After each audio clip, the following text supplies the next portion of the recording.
মানে ওই কথা কল্পনা করে আমার গায়ে জ্বর আসে। তো বলছে ওটা একটা শ্মশান ঘর।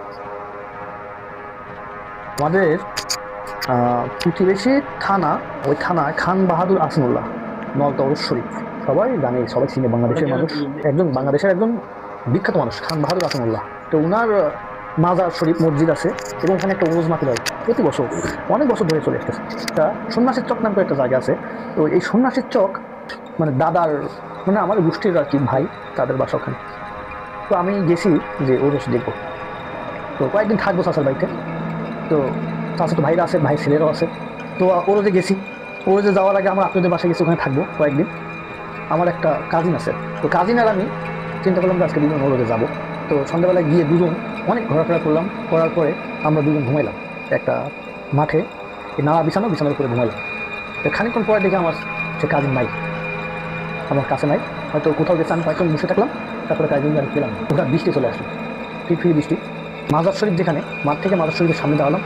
দাঁড়ায় কিছুক্ষণ থাকার পরে চিন্তা করলাম যে বাসার দিকেই যাই। তো আমি বাসার দিকে রওনা দিলাম। তো বাসার দিকে রওনা দিছি প্রায় 5-6 কিলো রাস্তা। তো আমি সেখানে ভ্যানে আসছিলাম, প্রায় অনেক 7-8 কিলো রাস্তা। আমি ভ্যানে আসার পরে ওখান থেকে আমি হেঁটে যাওয়া লাগবে, তো মাটি রাস্তা। তো এই মাটি রাস্তা দিয়ে যখন আমি যাচ্ছি, হঠাৎ ওখানকার ভূমিতে বলবো দেবী হাত খোলা না কি যেন নাম, অনেকগুলো নাম আছে সেখানে। তো আমি যাচ্ছি, তো যাওয়ার পথে ওটা বৃষ্টি নামে, একদম ফাঁকা জায়গা, ওটা বৃষ্টি নামছে। তো আমি দৌড়ে যা পাশে একটু দৌড় দিয়ে পাশে গেছি, গিয়ে দেখুন একটা চারটে বাঁশের খুঁটিও ঘুরে চাল সাইড ফাঁকা। ওর ভিতরে আবার সুন্দর করে মেশিন ঘরের মতো করে গাঁথা, অল্প পাকা। আমিও পরে দিয়ে বসলাম। তো প্রায় 1:30টার দিক থেকে আড়াইটা পর্যন্ত ফিস করে ভালো বৃষ্টি হয়েছে। তো আমি বৃষ্টি হয়েছে ওখানে আশ্রয় নিছি। আমার কোনো ভয় বা কোনো কিছু মনে হচ্ছে না।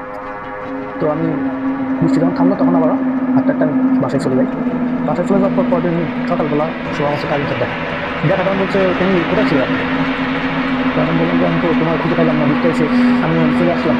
তো যখন বৃষ্টি আসছে তখন কোনটা ছিল? তখন কিন্তু বৃষ্টি পথে আসলে ওই যে একটা বট গাছ আছে, বট গাছের পাশে যে একটা ছোটো একটা ঘর আছে না, তাই সাইড দিয়ে বাসের খুঁটি দেওয়া, ওই ঘরে বৃষ্টির চাল দেওয়া, ওখানে আমি তো বলছে কীরকম না? আমি তো বলছি না, আমি তো যাই না কি। তো বলছে ওটা একটা শ্মশান।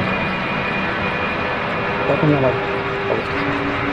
ওই যে শোনার পর যে আমার গায়ে জ্বর, কিন্তু আমি রাত্রে ছিলাম ওখানে, আমার কিন্তু দিন ভয় বা আমি কিচ্ছু বুঝি না, এরকম কিচ্ছু না।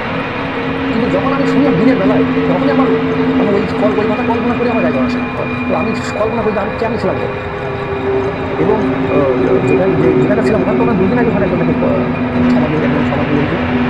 তা আমি তো জানি না, আমি জানি না দিলে আমাকে কোনো ভয়, কিন্তু আমি জানার পরে